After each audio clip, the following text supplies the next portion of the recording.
ప్రభునందు ప్రియమైన వారలారా, మీరంతా బాగా ఉన్నారని, దినదినము ఆత్మీయంగా బలపడుతున్నారని ఆశిస్తున్నాను.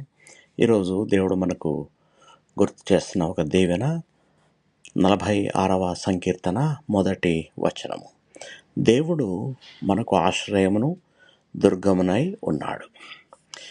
ఈ వాక్యం మన జీవితంలో దేవుని ఒక స్థిరమైన రక్షణని గుర్తు చేస్తుంది. మనం ఎన్నో సమస్యలు, భయాలు, కష్టాలను ఎదుర్కొంటాం. కానీ దేవుడు మనకు ఆశ్రయం, అంటే మనం పరిగెత్తి చేరే సురక్షితమైన స్థలం. అలాగే ఆయన మనకు ఒక దుర్గం, అంటే శత్రువులు మనలను సమీపించలేని ఒక బలమైన కోట. మన శక్తి తగ్గిపోయినప్పుడు, మనకు దారి కనిపించినప్పుడు దేవుడు మనతోనే ఉన్నాడనే ఈ వాక్యం ధైర్యాన్ని ఇస్తుంది. ఆయన మనల్ని ఎప్పుడు వదిలిపెట్టడు. కష్టకాలంలో ఆయన సహాయం ఆలస్యం కాదు, సమయానికి వచ్చే సహాయం.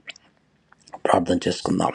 ప్రియ పరలోకపు తండ్రి, నీవు మా ఆశ్రయము, మా దుర్గమని మేము నమ్ముచున్నాము. మా జీవితంలో వచ్చే ప్రతి కష్టంలో మాకు తోడుగా ఉండండి. భయపడే సమయాల్లో నీ యొక్క శాంతిని మా హృదయాల్లో నింపండి.